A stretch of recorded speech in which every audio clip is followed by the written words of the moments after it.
Welcome back to Real Estate Uncensored. This is the place where you learn how to attract an audience online, build influence, and get more clients. And Zach Hammer is back with us today. We're going to talk about 3 things you can do today to send more effective emails to your real estate database.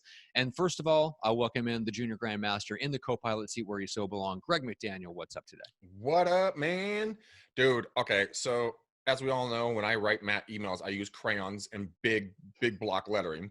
And I'm really glad that Zach is going to be able to come in and really kind of how to show us how to do it more effectively and efficiently.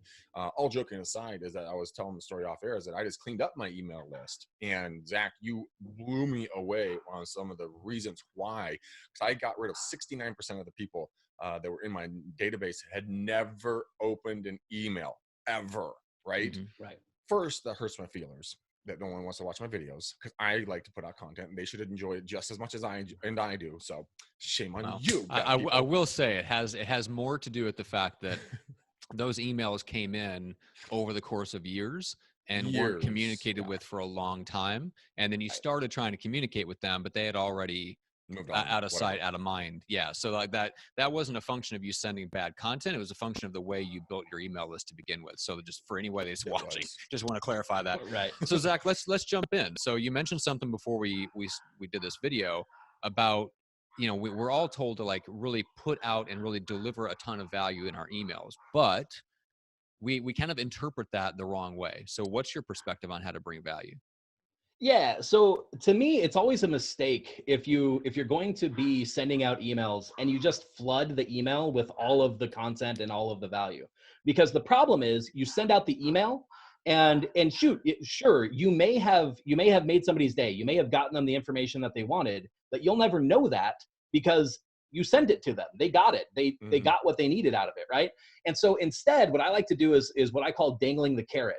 So when you have something of value to send to somebody, don't send it like, hey, here's your market report, or here's your guide to buying or selling homes. It's instead say, hey, I have this report that I put together that's helped a lot of my clients in the past who are in a similar situation to you. Would you like me to send it to you?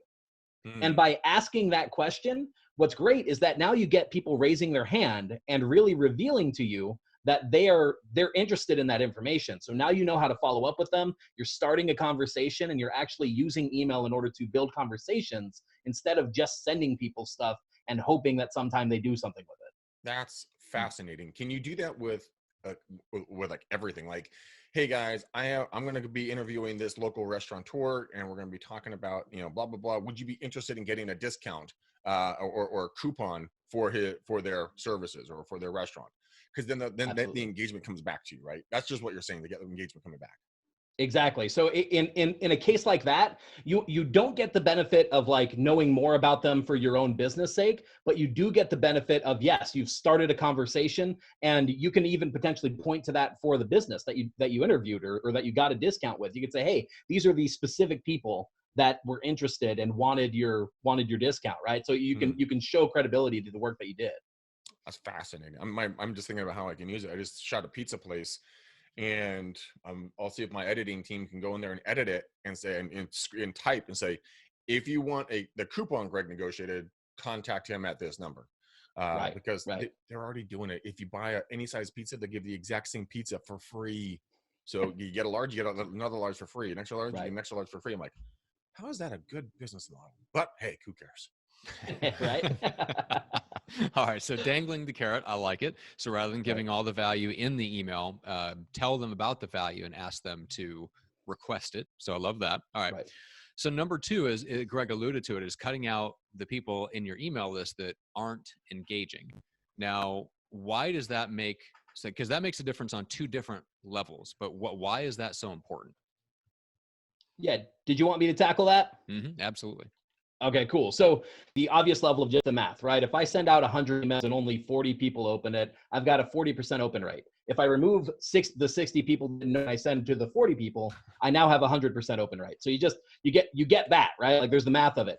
But what I realize is that the service providers, companies like Google with Gmail, they actually monitor the emails that are coming from different domain names. And if they see consistently that when, say, my emails, realestategrowthhackers.com, when emails that come from my domain consistently get a low open rate, they actually start proactively hiding those emails that come from my domain so that less of my even engaged people will see my email. So it's a disastrous cycle that actually keeps driving your open rates down. So the best practice that's kind of found in the internet marketing world is that you want to be looking for people to be engaging within 90-day windows. So if somebody hasn't opened your emails in say 90 days, you want to be either proactively trying to get them to open to show that they're still interested or engaged, or you want to be removing them to a separate list where you only occasionally email to try and find business occasionally, where it's not your day after day sort of emailing. Interesting. Well, why? How come this isn't more of a common knowledge? I mean, you told me this before we went on air, and my jaw hit the ground. I mean, I'm like, well, what the shit, man? I mean, that would have been really great to know 5 effing years ago, and I could have weeded these people out, you know? But Well, whatever. The reason why it's not well known is because I'd say in the industry, 99% of agents are struggling to even send email. So talking about actually optimizing the process is just beyond most people. So we have agents that have a hard time doing video, and now you're telling me you have agents that have a hard time. Is that an email? Yes. Oh, Yes, Christ. absolutely. Okay. Well, there goes that. Let's move on to our third tip. So let's talk about sending non-real estate emails. Now, I'll make a brief reference because we did another episode with Zach about 3 topics you can do for your Facebook Live videos, and a lot of those same things could apply in this particular case. But when you talk about sending non-real estate emails, Zach, what are some tips that we can, some places we can look for different types of content? Yeah, so the key idea is even if you are in real estate, people are only going to care about real estate information if they're in the market for a transaction. And outside of that window, they're not going to care much about what open houses you have going on, what listings you have, that kind of stuff. It's just not interesting. It's not relevant to most people. And so you have to have content that is relevant to where they are right now, living in your area. They have a home, they have to live their life. And so the kinds of content that works really well for that is what I call lifestyle and local, okay? Or in the video that we just did, we call it lifestyle or community, right? Where you're talking about either DIY tips and trends and design trends and those kinds of things that can that can help somebody to live a better life in their home right now, or things that are focused on your local community, like what's your favorite business, what's the top taco shop that you like to visit, what are the hikes that you like to do. That kind of content allows you to continually email people where they enjoy the content no matter how long they've been on your list, where they enjoy the content and it always makes sense to them.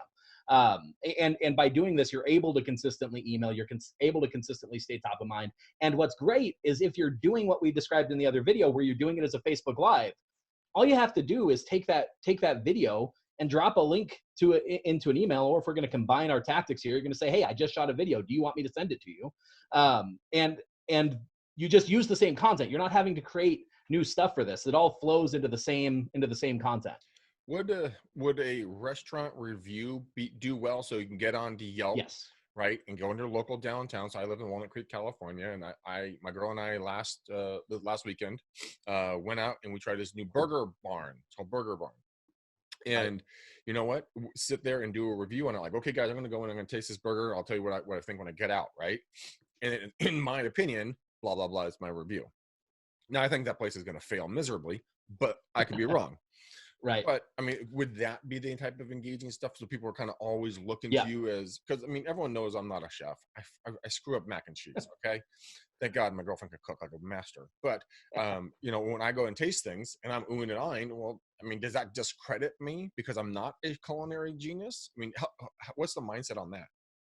So, I mean, the reality is in real estate, 9 times out of 10, people are going to connect with you, right? They're going to connect with who you are as a person and your level of expertise as a real estate professional. So what's great is that this idea, we're not looking to be perceived as the culinary expert. We're looking to connect with people who are like us and have the same level of expertise or care about the same kinds of things that we care about.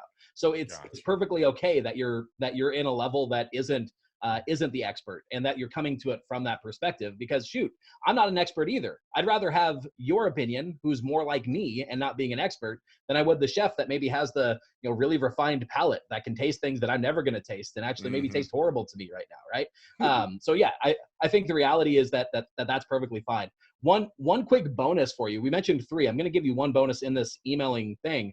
The way that you can take this content and make sure that it is coming back to you, either from your business standpoint or especially in real estate, is with the PS. Okay, so you send an email that's about local stuff and you say, PS, I just got a new listing here. If you're interested in that, let me know and I'll send it to you.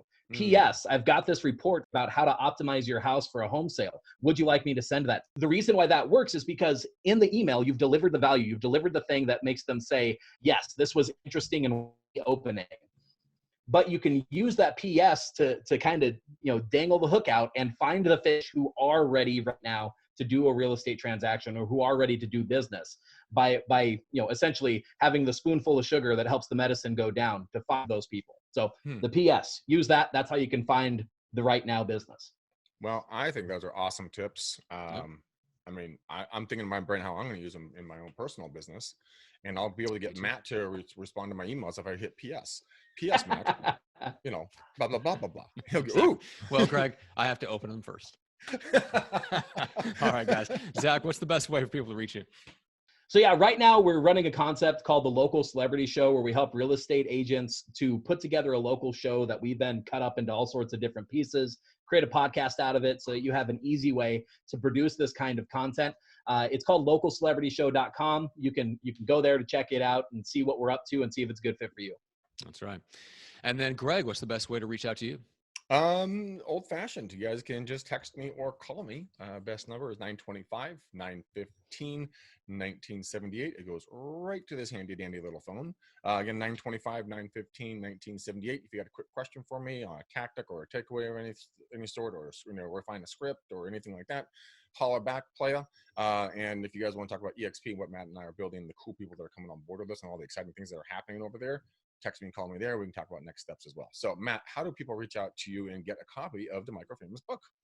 Go to getmicrofamous.com. It's the best way to keep in touch. All the social links are there. The links for the book will be there. The link for the masterclass on how to get featured on podcasts as an expert guest is there. All that fun stuff. Go to getmicrofamous.com.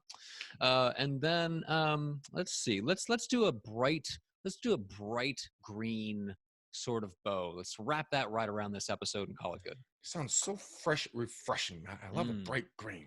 All right, guys, there's a bright green, and Zach has a fidget spinner that's green. That's awesome. But you guys, thanks for watching us. Thanks for listening to us. If this was helpful, share it out to all of your peoples and send it to grandma as well. And until next time, guys, peace out, ninjas. We gone.